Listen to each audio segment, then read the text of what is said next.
শুক্রবারে জুমার নামাজের পরে 7 বার সূরা ইখলাস, 7 বার ফালাক, 7 বার নাচ পড়বে। আগামী শুক্রবার পর্যন্ত সমস্ত বিপজ্জনক রোগ ব্যাধির থেকে নিরাপদ থাকবে।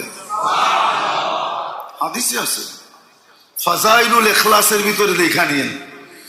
ফাজাইলুল ইখলাস একটা কিতাব আছে, যারা উলামা আছে এদেরকে বলতেছি। ফাজাইলুল ইখলাস একটা কিতাব আছে, ওটার ভিতরে লেখা আছে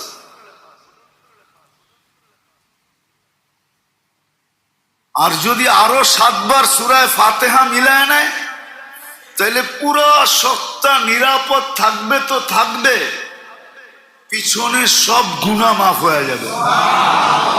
কাফারাতুয যুনুব।